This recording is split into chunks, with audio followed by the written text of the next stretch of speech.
Stampers. Diane Dimich here with DDStamps.com, and today I'm here to just give you a little intro to my August tutorial and a couple of technique tips or stamping tips. So that'll be towards the end of the video. Just so you're aware, anytime anybody places an order with me, it doesn't matter what size that order is. I send you a PDF of tutorial of several projects. This month's kit has 6 projects, so these are the projects. I'm using the Symmetry stamp set. It actually comes as a bundle with this punch, and I just didn't use the punch this time.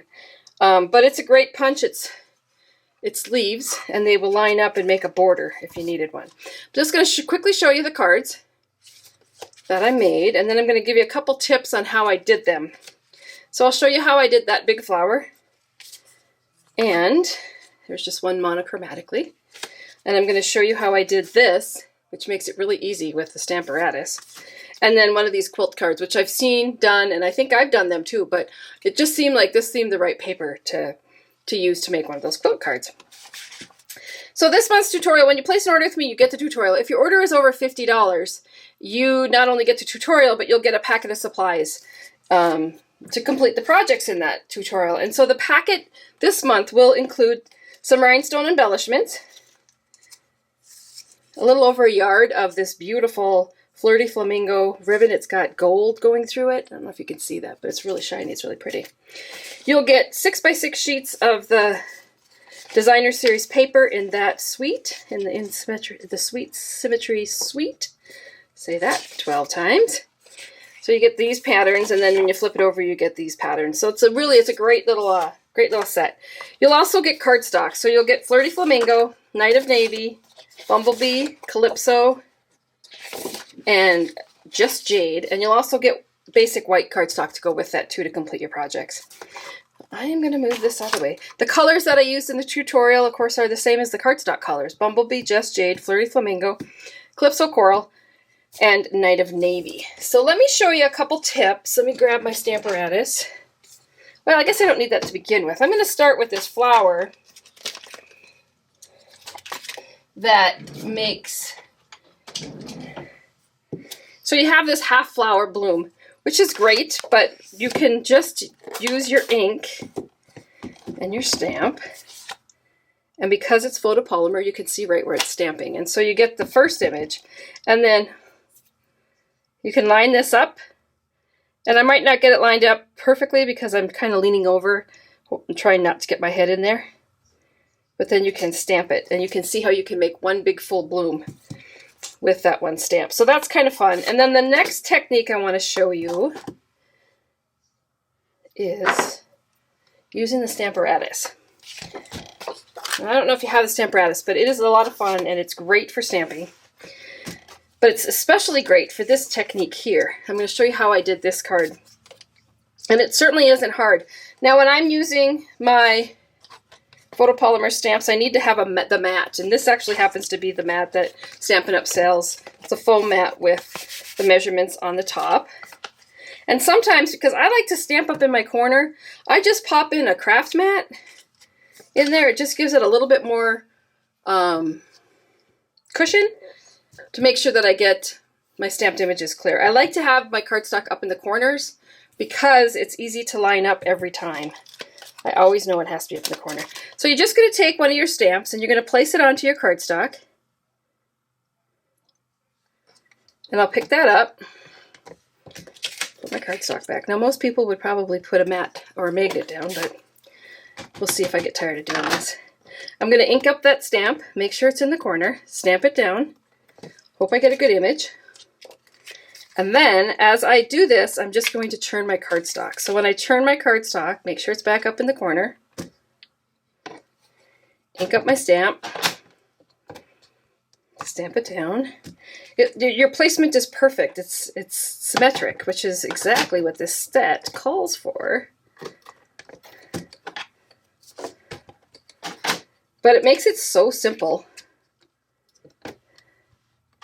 And people think that you're a perfectionist. So then the next one I'm going to use, I'll peel this one off. And I'll grab another flower here. I'm going to grab this little bottom, which to me looked like maybe the leaves of a flower. And I'm going to set this in here. The biggest problem I have is that these stamps are so sticky that they stick to my finger. So I'm just going to make sure you get your paper where you want it, and then I'll just bring the scissor in and kind of place that there. Pick it up. Now, if you don't want to drive yourself crazy, use the magnets. I prefer to just use one because sometimes if they snap together, the magnets will crack and snap. So just use one. Make sure you get it inked up. The nice thing about the Stamparatus is if you didn't get it inked up good, you can always stamp again in the same spot because it's lined up. See, I don't really think I need that. Oops. But you can see how the placement of my stamped images are symmetric.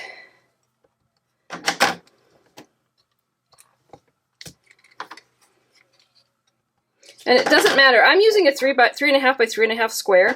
It doesn't matter what size your square is. You can make it as big or as little as you want to. You're always going to get that symmetric look. And then we'll put a flower. And I actually... Well, let's do the heart first. We'll do a little heart on top of this. The other thing I sometimes do is place my stamps on here, and I don't have them so that the back of the stamp hits this. I've done it before where the front of the stamp, I put it on there upside down. Get that place where you want. Get your cardstock up to the corner. Pick it up. And this time I'll come in with a little flirty flamingo. And as long as you always place your cardstock in the same spot, that's why I prefer to use right up in that corner. I should have showed you. Here, I'll show you with this one. So you got your stamp partially inked, and you can see where it didn't stamp all the way. It's probably not the best because it's so tiny.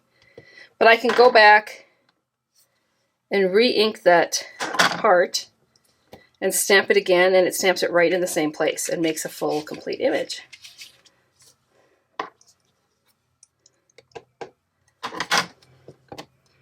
And again, if I go all the way around, that heart is going to land right in the middle of that little leafy looking thing. So it's fairly easy. And then last, I'm going to just bring in a flower. Might as well just finish this. I'll put the flower right between those things. Oh, see, that's what I mean. I just put it so the stamp is actually up. You need to make sure that the actual stamp, the part that's going to collect the ink and stamp down, is facing down. Now pick that up. This time I'll come in with Bumblebee. This is kind of a fun technique to use with lots of different stamps.